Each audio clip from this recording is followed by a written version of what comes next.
नमस्कार, मेरा नाम है अमिताभ और दृष्टि आईएएस की पेशकश रिकैप 2024 क्विज सीरीज में आपका स्वागत है। जैसा कि आप जानते हैं कि इससे पहले हमने आपके लिए रिकैप 2024 के नाम से एक श्रृंखला लाई थी। श्रृंखला में हमारी कोशिश थी कि विस्तार से वर्ष भर के महत्वपूर्ण प्रश्नों को, खंडों को आपके सामने कवर किया जाए। इस क्विज सीरीज के माध्यम से हमारी कोशिश है कि उस सीरीज को, जिसको अगर आपने अब तक नहीं देखा है तो एक बार जाके आप देख लें, उसकी पुनरावृत्ति हो जाए बहुविकल्पीय प्रश्नों के माध्यम से, जिसमें कि 5 प्रश्न बहुविकल्पीय रूप में आपके सामने हम लेकर आएंगे और 2 प्रश्न अभ्यास के तौर पर आपके लिए छोड़ेंगे। आपके हिस्से उसकी जिम्मेदारी होगी कि आप उसका जवाब दें।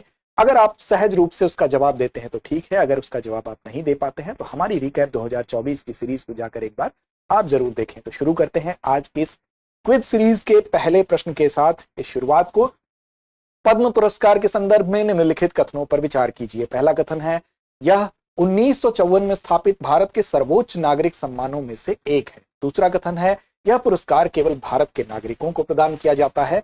और तीसरा कथन है, पद्म विभूषण असाधारण और विशिष्ट सेवा के लिए सर्वोच्च नागरिक पुरस्कार है। उपरोक्त में से कौन सा कथन गलत है आपको बताना है। तो देखिए, पहले प्रश्न की बात करें तो पहले कथन की अगर बात करें तो 1954 में स्थापित भारत के सर्वोच्च नागरिक सम्मानों में से एक है। ठीक है, यह पुरस्कार केवल भारत के नागरिकों को प्रदान नहीं किया जाता है, बल्कि ये भारत के अलावा अन्य देश के नागरिकों को भी प्रदान किया जाता है। पद्म विभूषण असाधारण और विशिष्ट सेवा के लिए सर्वोच्च नागरिक पुरस्कार है।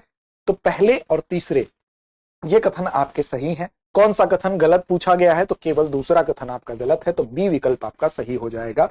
देखिए, व्याख्या पक्ष को देख लेते हैं। तो 1954 में स्थापित हुआ भारत का सर्वोच्च नागरिक सम्मान है, इसलिए पहला कथन सही था। केवल भारतीय नागरिकों तक सीमित नहीं है, बल्कि यह विदेशियों को भी प्रदान किया जा सकता है, इसलिए कथन दूसरा आपका गलत हो गया था। और पद्म विभूषण असाधारण और विशिष्ट सेवा के लिए दिया जाता है, इसलिए कथन 3 आपका सही हो गया था। विकल्प बी केवल दूसरा आपका गलत था। वर्ष 2024 के लिए जिन 132 लोगों को यह पुरस्कार दिए जाने की घोषणा की गई है, इसमें कितने कितने पुरस्कार सम्मिलित हैं, तो 5 जो है पद्म विभूषण, 17 पद्म भूषण और 110 पद्मश्री पुरस्कार इसमें सम्मिलित हैं। पुरस्कार विजेताओं में 30 महिलाएं भी हैं, ये तथ्य भी आप याद रखेंगे। और पद्म पुरस्कारों की घोषणा प्रतिवर्ष कब की जाती है, गणतंत्र दिवस अर्थात 26 जनवरी को की जाती है। तो इस तथ्य को भी आप याद रखेंगे, 26 जनवरी गणतंत्र दिवस जैसा कि निकट ही है।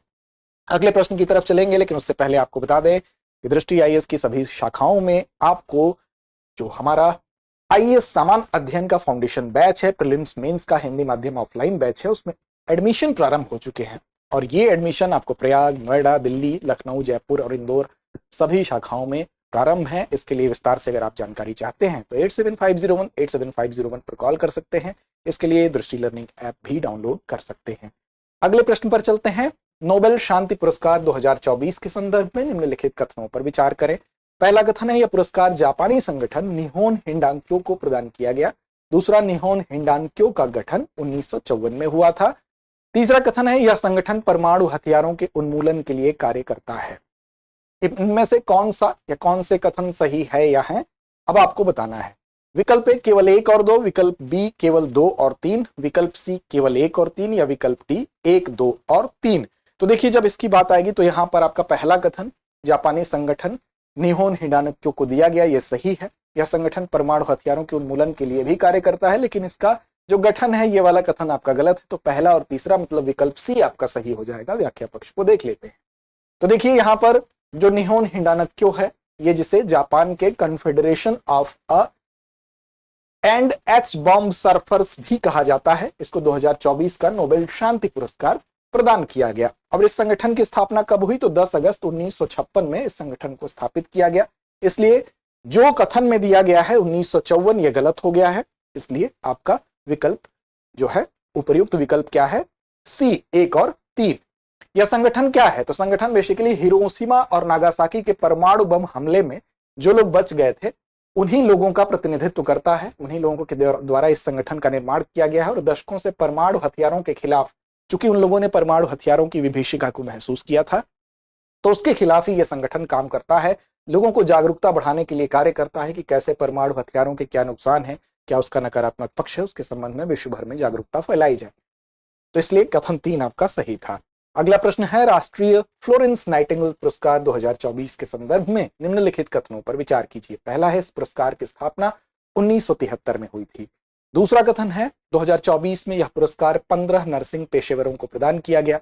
तीसरा है इस पुरस्कार में 5 लाख नकद राशि, 1 मेडल और प्रमाण पत्र शामिल हैं। उपर्युक्त में से कितने कथन सही हैं? अब देखिए यहां पर ध्यान देना है, कई बार इसमें गलतियां होती हैं।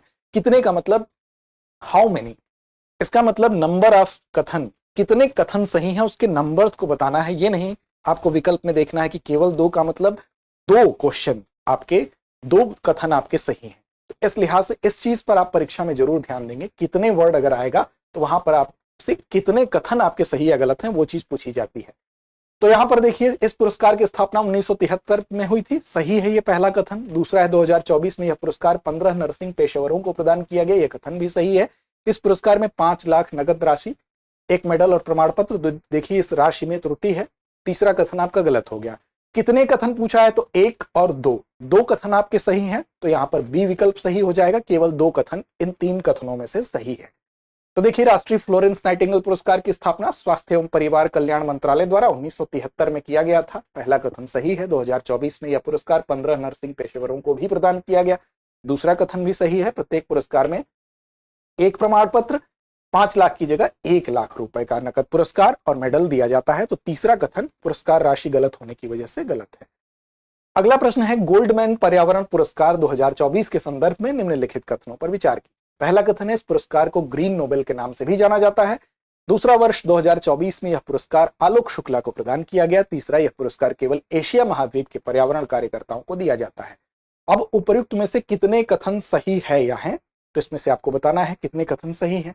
तो देखिए इस पुरस्कार को ग्रीन नोबेल कहा जाता है, बिल्कुल सही है। पुरस्कार 2024 में आलोक शुक्ला जी को प्रदान किया गया, यह भी सही है। यह पुरस्कार केवल एशिया महाद्वीप के पर्यावरण कार्यकर्ताओं को दिया जाता है, तो देखिए ये आपका कथन सही नहीं है, ये सभी महाद्वीप में प्रदान किया जाता है। तो इस लिहाज से केवल पहला और दूसरा ही आपका सही है। तो आपके कितने कथन सही हो गए, चूंकि इसमें कितने कथन देने के साथ साथ विकल्प भी आपको दे दिया है, तो पहला दूसरा सही हो गया है। अब देखिए गोल्डमैन पर्यावरण पुरस्कार की बात करें तो ग्रीन नोबेल के नाम से जाना जाता है, पहला कथन सही है। 24 में भारत के छत्तीसगढ़ राज्य से संबंध था किसका, जो कार्यकर्ता है आलोक शुक्ला जी का, और ये पुरस्कार उन्होंने हसदेव अरण्य के जंगलों की रक्षा के लिए उन्होंने जो एफर्ट किया, जो प्रयास किया, उसके लिए प्रदान किया गया था। और विश्व भर के 6 महाद्वीपीय क्षेत्रों में, अर्थात केवल एशिया महाद्वीप से संबंध नहीं है, जितने भी ये 6 महाद्वीप है वहां पर अगर जमीनी स्तर पर पर्यावरण के संदर्भ में आप काम करते हैं, पर्यावरण नायक के तौर पर अगर आप जाने जाते हैं, तो आप इस पुरस्कार के हकदार हो सकते हैं। इसके बाद 5वां प्रश्न है बैलोन डी ओर पुरस्कार 2024 के संदर्भ में निम्नलिखित कथनों पर विचार कीजिए। पहला कथन है यह पुरस्कार क्रिकेट में उत्कृष्ट प्रदर्शन के लिए दिया जाता है। दूसरा, इसे प्रतिवर्ष फीफा द्वारा प्रदान किया जाता है। तीसरा है वर्ष 2024 में यह पुरस्कार स्पेनिश फुटबॉल खिलाड़ी रोड्री को दिया गया। उपर्युक्त में से कितने कथन सही हैं? केवल 1, केवल 2, सभी 3 या इनमें से कोई नहीं। तो इसका सही जवाब क्या होगा, केवल 1 कथन सही है। दरअसल यह पुरस्कार क्रिकेट में उत्कृष्ट प्रदर्शन के लिए दिया जाता है। अगर यहां बात करें तो क्रिकेट नहीं होगा, बल्कि बैलोन डीओर पुरस्कार का संबंध किस खेल से है, फुटबॉल से है। इसे प्रतिवर्ष फीफा द्वारा प्रदान किया जाता है, तो यह एजेंसी भी सही नहीं है। वर्ष 2024 में यह पुरस्कार स्पेनिश फुटबॉल खिलाड़ी रोड्री को दिया गया, केवल आपका 1 कथन सही है, इसलिए आपका ए विकल्प सही होगा। व्याख्या को देख लेते हैं।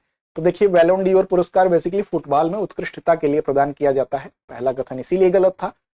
इसे फ्रांस फुटबॉल पत्रिका द्वारा 1956 से ही प्रदान किया जा रहा है, न कि फीफा द्वारा, इसलिए आपका दूसरा कथन भी गलत था। और वर्ष 2024 में यह पुरस्कार स्पेनिश फुटबॉल खिलाड़ी रोड्री को दिया गया, इसलिए केवल तीसरा कथन सही था। तो विकल्प आपका केवल 1 कथन वाला विकल्प सही था। मैनचेस्टर सिटी के रोड्री हैं जिन्होंने अपना पहला बैलोन डीओर जीता है, और 1960 के बाद से पुरुषों का यह पुरस्कार जीतने वाले पहले स्पेनिश खिलाड़ी भी हैं, इसलिए भी इनका नाम आपको याद रखना है, खास है। अब बारी है अभ्यास प्रश्नों की। 2 अभ्यास प्रश्नों की जिम्मेदारी हम छोड़ेंगे, आपके ऊपर इसका जवाब आपसे अपेक्षित है, और इसका जवाब आप आसानी से दे लेंगे, क्योंकि आपने हमारी रिकैप 2024 की सीरीज अगर देखी होगी तो विस्तार से इन प्रश्नों को आप उसमें पा सकते हैं। अगर नहीं देखी तो अभी जाके आप देख सकते हैं, आगामी परीक्षा के लिहाज से आपको उपयोगी साबित होगा।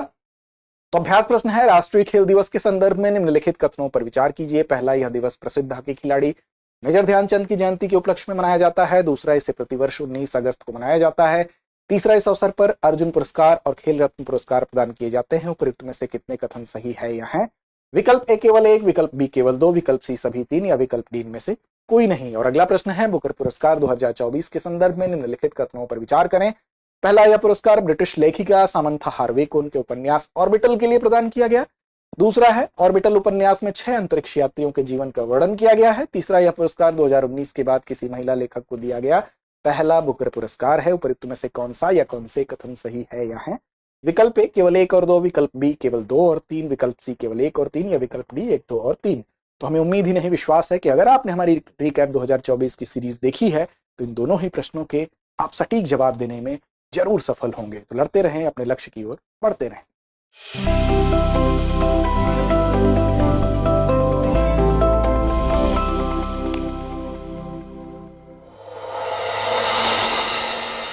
डियर व्यूअर्स, अपने एग्जाम की तैयारी को और बेहतर करने के लिए हमारे चैनल को लाइक, शेयर और सब्सक्राइब करना न भूलें।